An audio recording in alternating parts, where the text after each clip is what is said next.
I spent an entire year learning Unreal Engine so that I could make this.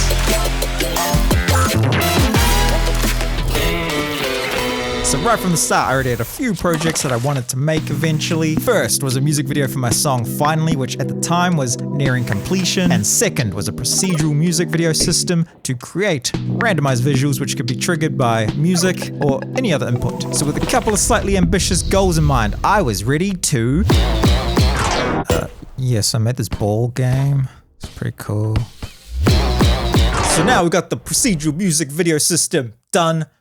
Kind of. So this system would randomly generate rooms which a camera would move between, and during this movement it would actually generate the next room. It did this all in real time. It was actually pretty cool. And when I say randomly generate, I'm talking room structure, furniture, curtains. There was a lot more stuff, but the project doesn't open anymore, so that was kind of a waste of time. I also created a procedural animation system which would show every piece of the room being constructed, so I kind of just ripped off Fortnite's building system. So I had all these modules and features that were completed, but it still wasn't actually fully functional yet. It didn't react to music, it's had to be triggered manually, but at least I knew the concept worked. So anyway, now I thought it'd be a good time to...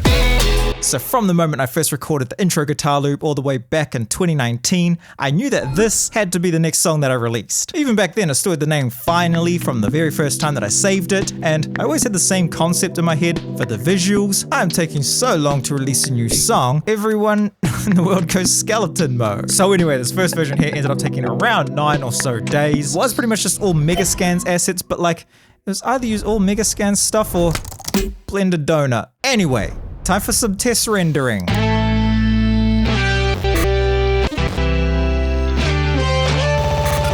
Or maybe not, because it just wasn't working. So I spent like an entire week trying to tweak some stuff to get it to render properly. It kind of got stuck in a constant cycle of it crashing, which would cause things to break. And then that would cause it to crash, therefore causing things to break. Which is actually really sad because the couple of frames that I did manage to render properly looked so insanely good. Like, I absolutely love this shot right here. However, I wish I had a version of it that didn't have this placeholder phone.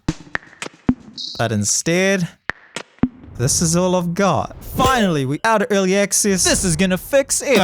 So yeah, the update kind of broke the already broken project, so I started again and pretty much changed everything. Well, I mean, technically I was using a lot of the same assets. Everything had just been rearranged a little bit. But all the other things like composition and lighting had changed. There was actually way more foliage this time because foliage lighting looked a lot better than it did previously. Well, I had obviously learnt my lesson from the last update, right? No.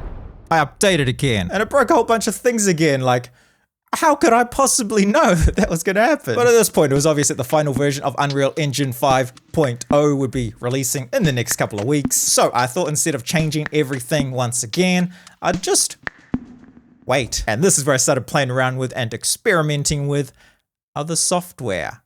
So now I think it's probably a good time to talk about... What is this? So I'm just gonna guess there's probably only like 2 people watching this video who have heard of Houdini. So I'm just gonna break it down real quick. 3D software.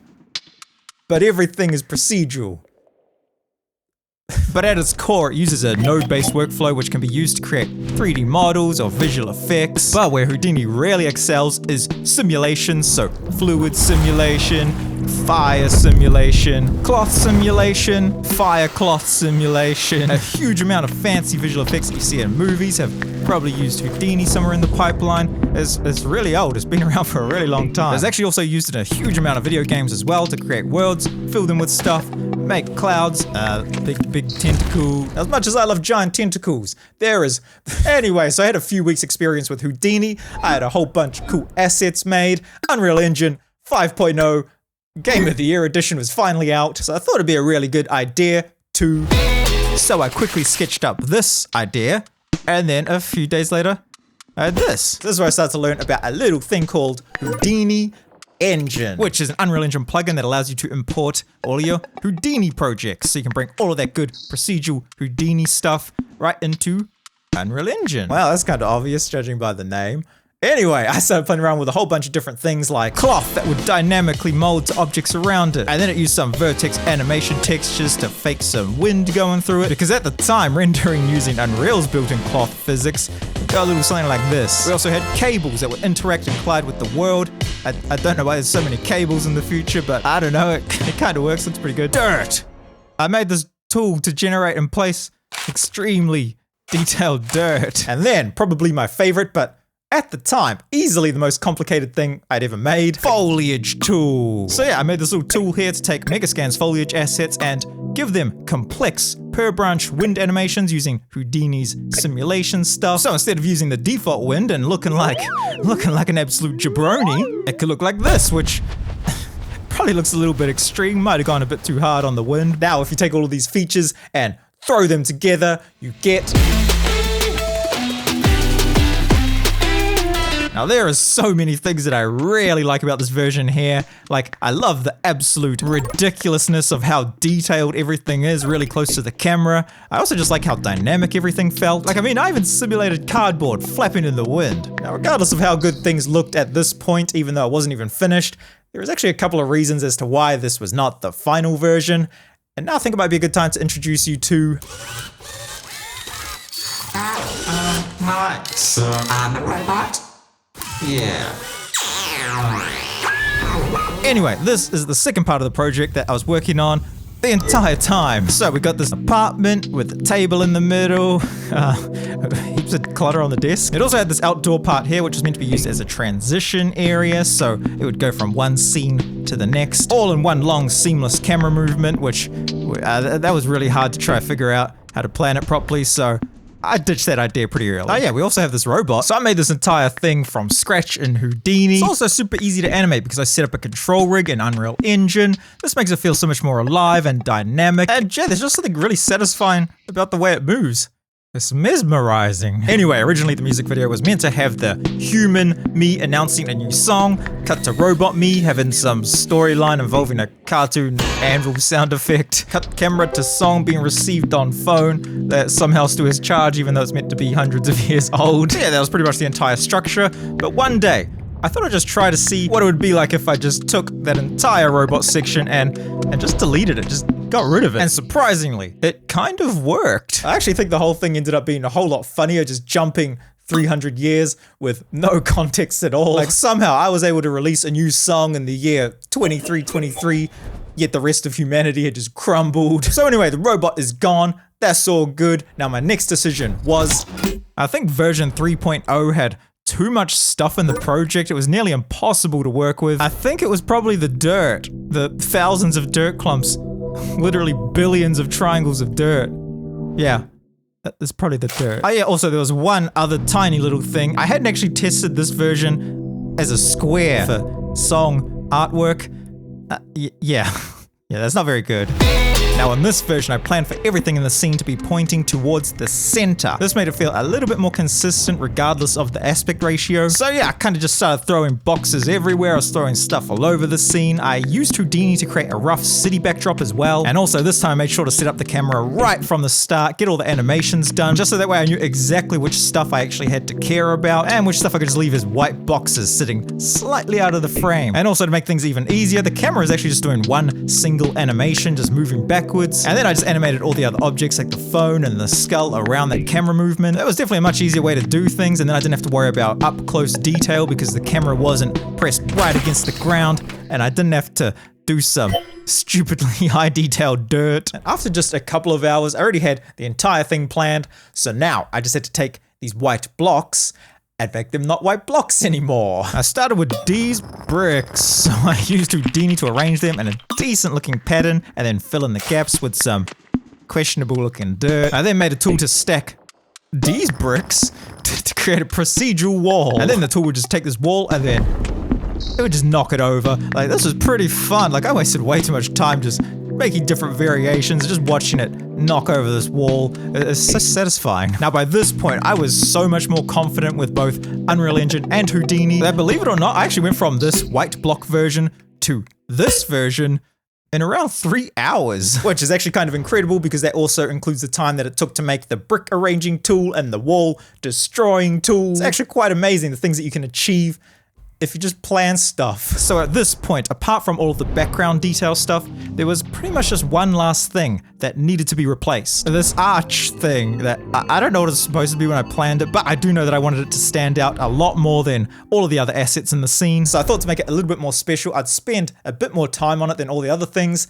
I think in total it took around 4 days, and that was just trialing a whole bunch of different designs in Houdini.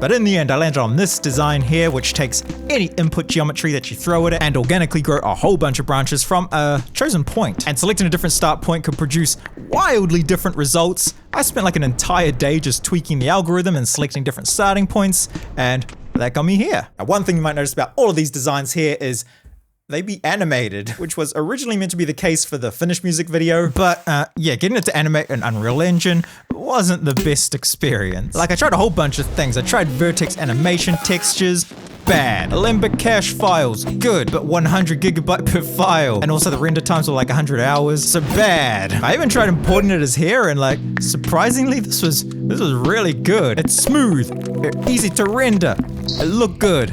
It doesn't render shadows half the time. Yeah, it was buggy. It would kind of just break mid-render. So yeah, I kind of just had no other options but to go for a non-animated version. Well, I mean, technically I animated the material. It kind of works, but it just kind of looks like something moving along a path rather than organically growing from the ground, but it's fine. I did actually make a couple of tweaks to the scene to make it a little bit more interesting, make it stand out a little bit. I took all the scene's lighting and made it a lot more dramatic, absolutely pumped up those fog levels, and just added in a bunch of lights to highlight different objects all around the scene. Making these changes was actually a really good thing as well because I didn't have to worry about the quality of the stuff in the background. So those buildings, who cares if they're just a big cube with a default texture on it? So now all I had to do was tie this whole project together. This took a few days. I just had to slap on a little bit of post-processing, throw some particles in, use my foliage wind tool that I made months ago to make the foliage bouncy, and also add in some floating stuff, which was actually done in a comically unnecessary way. Buildings. Smoke simulation. Advect particles using the smoke simulation. Use particle data to explode building. And you know what? I think that right there is why I love Houdini so much. There is so many other ways that you could have achieved this, and it would have been so much easier too, but using pyro solvers to make stuff float is a lot more fun. So we also got one last thing as well. I threw together the phone's user interface using a nice bit of software called Cavalry, which I haven't actually used until now, but it made the whole process pretty easy. It really only took a couple of hours, and I didn't even know how to use it. Anyway, that is pretty much it. So I think the final construction time for this finished version here was around 8 days or so. And then I also had to spend like an extra week doing renders and touching up some things.